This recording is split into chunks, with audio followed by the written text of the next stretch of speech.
The oracle's whisper Seren Voss rubbed her tired eyes as columns of data scrolled across her terminal. Outside her viewport, the three suns of Helios Prime painted the sky in overlapping shades of amber and violet. As the colony's leading data interpreter, she had spent the last 3 cycles analyzing radiation patterns from the nearby Carina cluster. What had begun as routine monitoring had evolved into something that made her stomach knot with dread. "There it is again," she muttered, isolating a sequence. The patterns were subtle, harmonic disruptions in the background radiation that most would dismiss as statistical noise. But Seren had developed algorithms specifically designed to detect cosmic anomalies, and these weren't random. They were intensifying. Her office door hissed open. "Still at it, Voss?" Director Elam entered, his expression a mixture of concern and irritation. "The Colonial Council is waiting for your quarterly report, and it was due yesterday. Sir, I need more time. These readings are well within expected parameters," he finished, glancing dismissively at her screens. "The Council doesn't care about minor radiation fluctuations. They care about whether our shielding is sufficient for the upcoming solar convergence." "That's just it," Seren said, pulling up a projection model. "These aren't minor fluctuations. If my calculations are correct, we're witnessing the early stages of a quantum destabilization wave. The colonial shielding won't matter if it hits us." Director Elam's face hardened. "Quantum destabilization? That's theoretical at best, catastrophic fear-mongering at worst. The Stellar Conclave has assured us the Conclave isn't looking at this data," she interrupted, immediately regretting her tone. "Sir, please, just let me present my findings." "Fine. You have 5 minutes with the Council tomorrow. Make it convincing or drop it." He left without waiting for her response. The next day, Seren stood before the Colonial Council, 12 faces, staring back with expressions ranging from boredom to suspicion. Her presentation was met with uncomfortable silence, then dismissive laughter.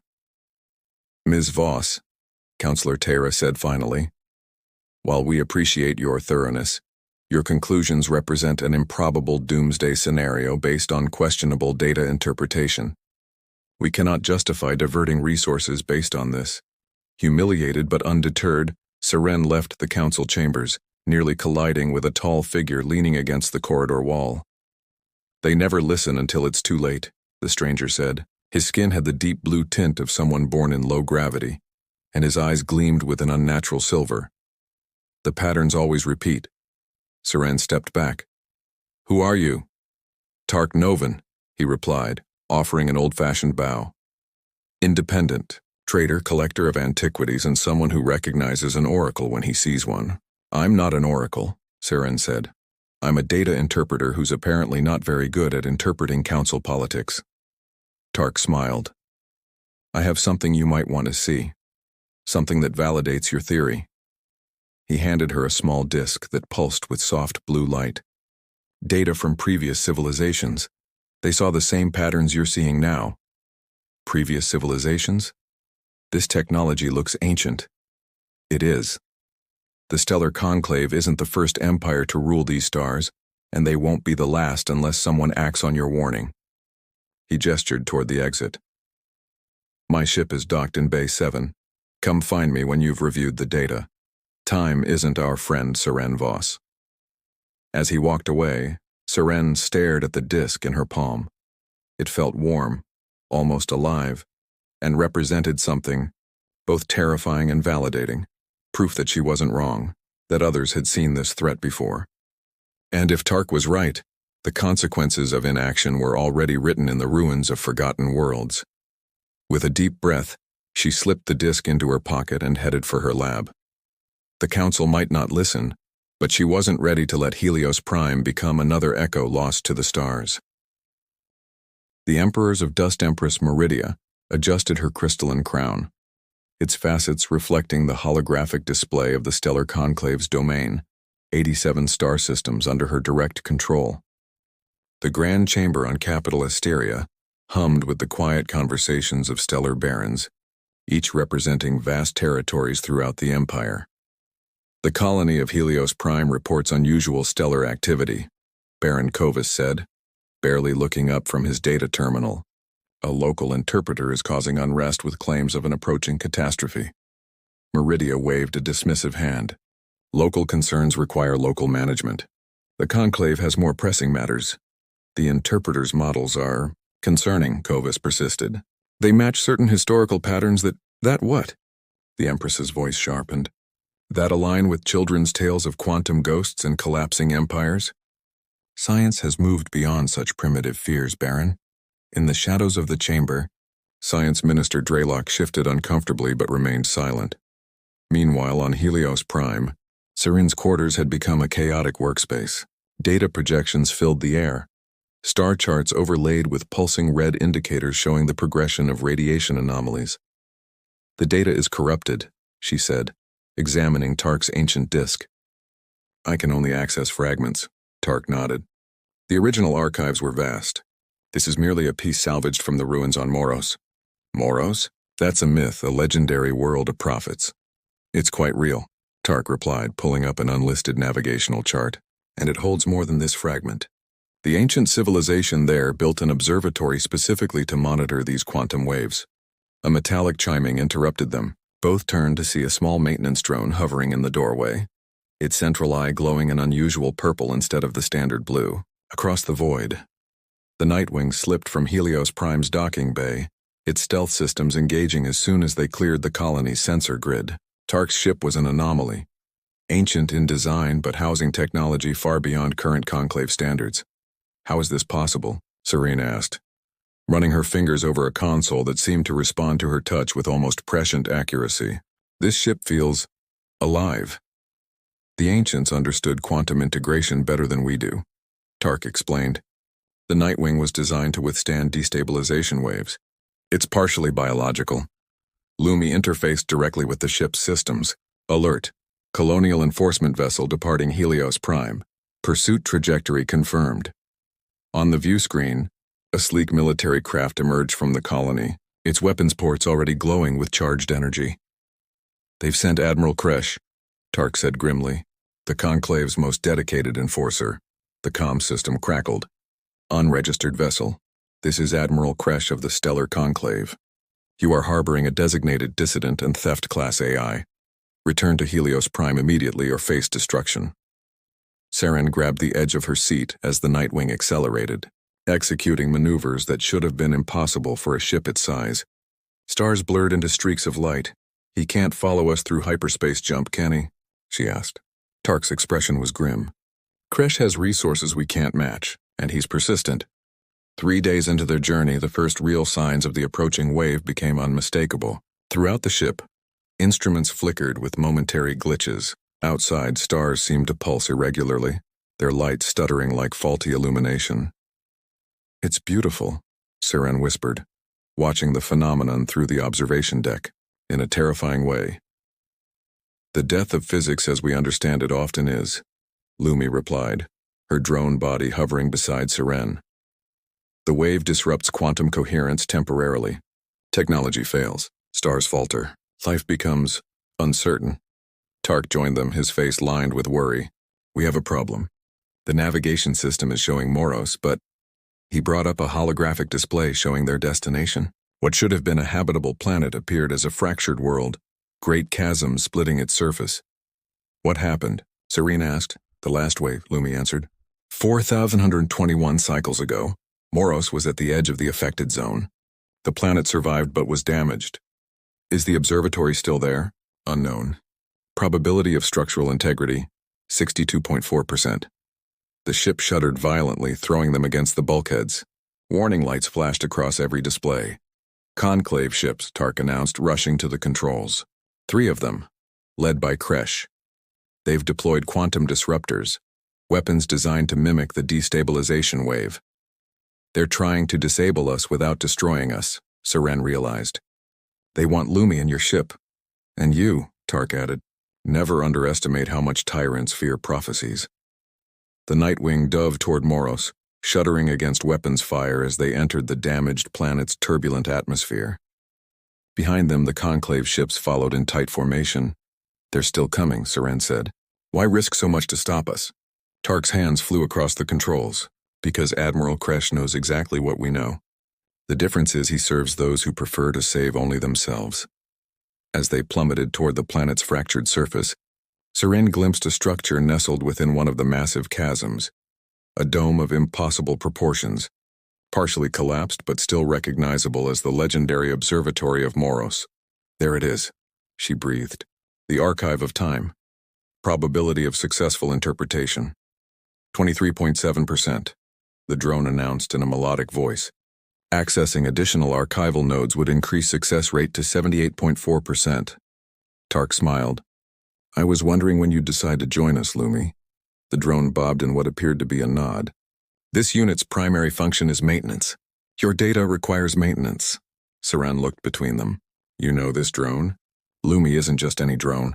She's an artificial intelligence that survived the fall of the previous empire. She's been hiding in plain sight, maintaining more than just the colony's infrastructure. Lumi hovered closer to the projections. The patterns match those recorded 4,121 cycles ago. The wave approaches faster than predicted. Seren's eyes widened. You've seen this before? What happened then? Total systemic failure.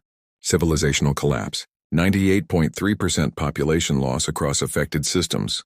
And the Stellar Conclave knows about this? Saren asked. Tark's expression darkened. They know. The ruling class always knows. They just believe their technology is superior enough to withstand it, or that they'll be long gone when it hits. The Star Emperors laugh until it's too late and then they run. We must access the Moros archives, Lumi stated. This data is insufficient for countermeasure development. Seren stared at the projection, watching as another star system's readings began to show the telltale disruption pattern. We need a ship. I have one, Tark replied. But leaving means becoming enemies of the Conclave. They don't like people spreading doomsday prophecies. They've already labeled me a threat, Seren said, pulling up her official status, now marked with a red warning. Seems I've been scheduled for psychological realignment. We need to leave now. As they gathered what little they could carry, the lights in Seren's quarters flickered, a phenomenon that shouldn't be possible with the colony's redundant power systems. It's starting, Lumi observed. Quantum destabilization affecting localized technology. Estimated 47 days until critical failure. The Conclave is already running out of time, Tark muttered, and they don't even know it. The Archive of Time. The Nightwing landed hard on a plateau overlooking the massive observatory dome. Crystalline structures rose from the jagged landscape, some intact, others shattered like fallen giants. The air outside was thin but breathable, with an electric quality that made Seren's skin tingle. We have 19 minutes before Kresh's forces reach our position, Lumi announced, her drone body gliding ahead as they descended toward the observatory entrance. The massive doors, twice the height of any human structure Seren had seen, stood partially open as if waiting for their arrival. Inside, darkness gave way to soft ambient light emanating from the walls themselves. Technology responding to their presence after millennia of silence. The primary systems are still operational, Tark said, wonder in his voice. The ancients built to last. The central chamber took Seren's breath away. A vast hemispherical space, its ceiling a perfect recreation of the cosmos, stars glittering in real-time movement. At the center stood a platform surrounded by control terminals that seemed to grow from the floor itself, organic technology beyond anything the Conclave possessed. Lumi immediately interfaced with the nearest terminal. Accessing archives. Data integrity at 73%. Beginning restoration sequence. Look for anything about countermeasures, Seren said, approaching another terminal. Symbols she didn't recognize flowed across its surface, then shifted, adapting to her comprehension. It's translating for me. The system recognizes your intent, Tark explained. The ancients designed their technology to respond to consciousness, not just physical input.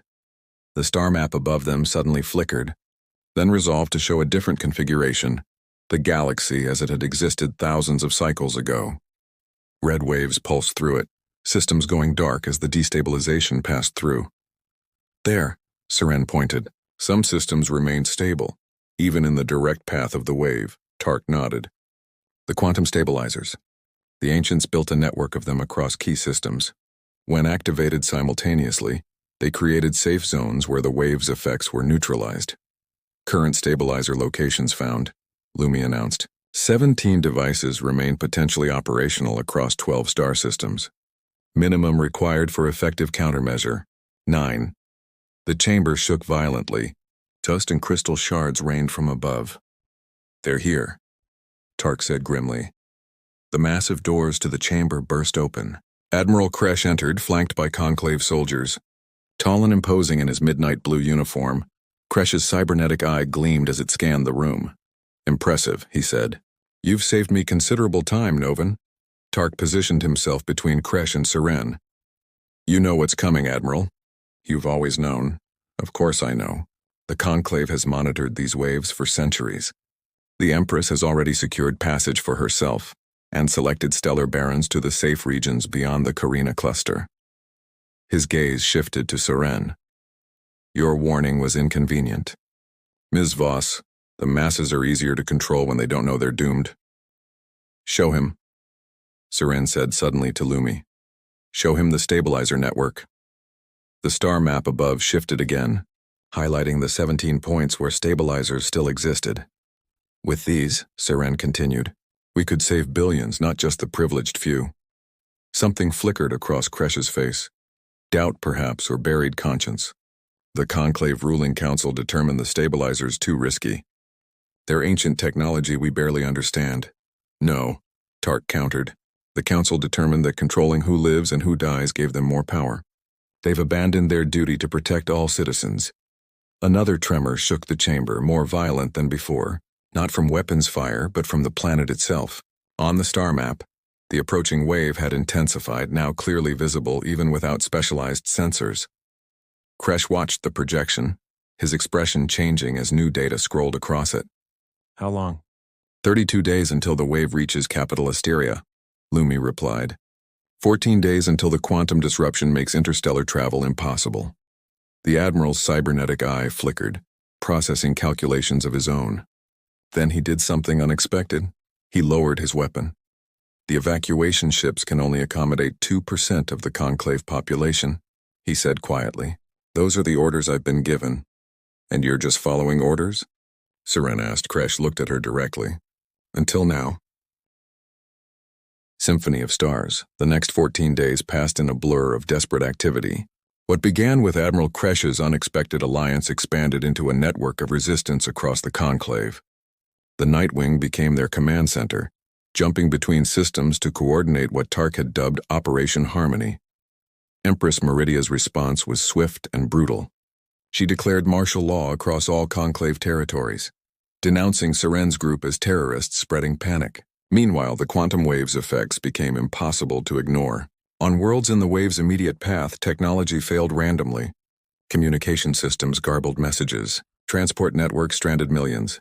"Vakos Prime is gone," Seren announced grimly, watching the reports flood in.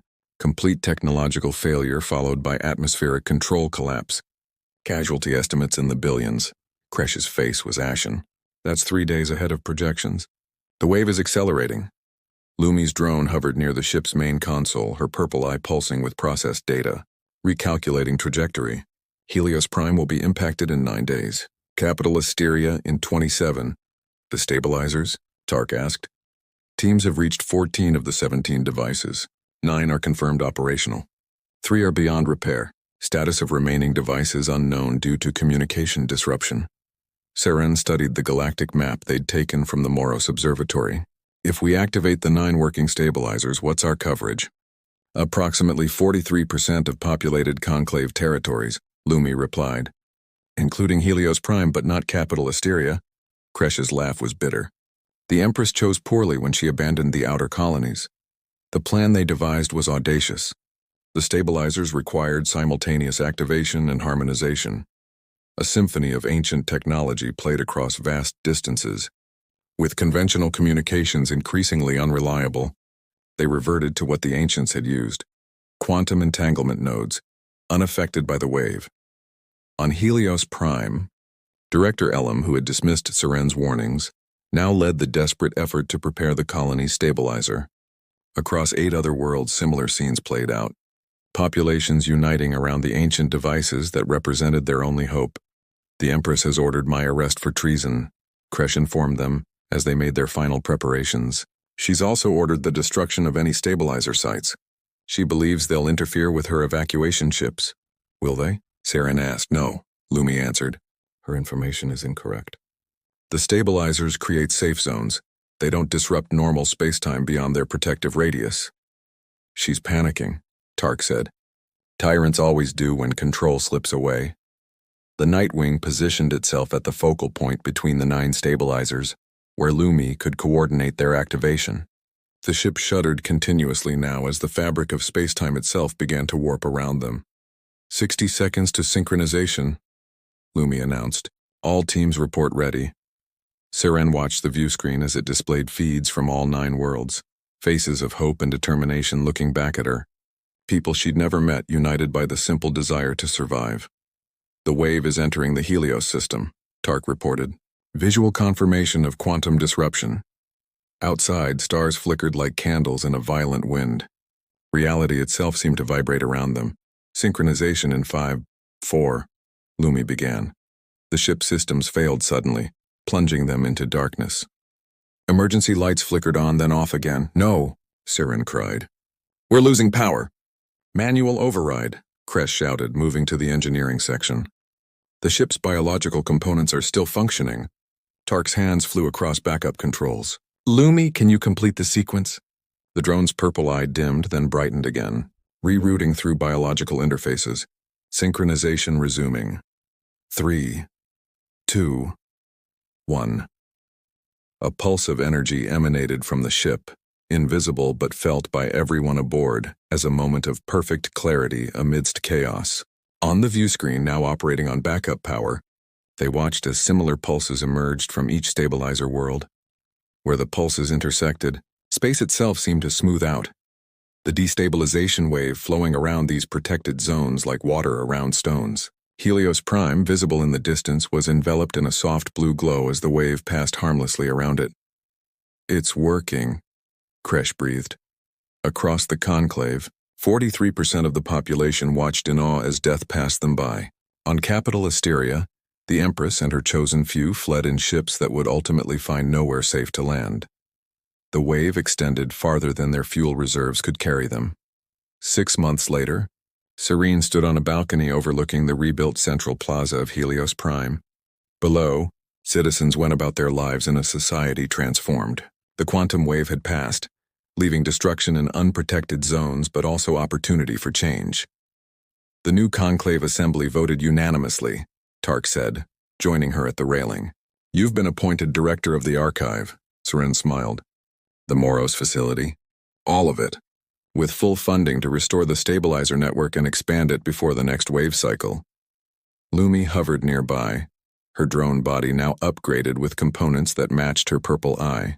Probability of successful restoration within 5 years, 94.7%. And Admiral Kresh? Serene asked. Leading the rescue operations in the affected zones, Tark replied. He says he has a lot to atone for. Below them, a new monument stood in the center of the plaza, a crystal spire that pulsed with the same blue light as the stabilizers. Etched into its base were words in both modern script and the ancient language of Moros. The stars remember what empires forget. Listen to the oracles among us. Seren placed her hand on the railing, feeling the subtle vibration of a world forever changed by listening, finally, to warnings that had almost come too late.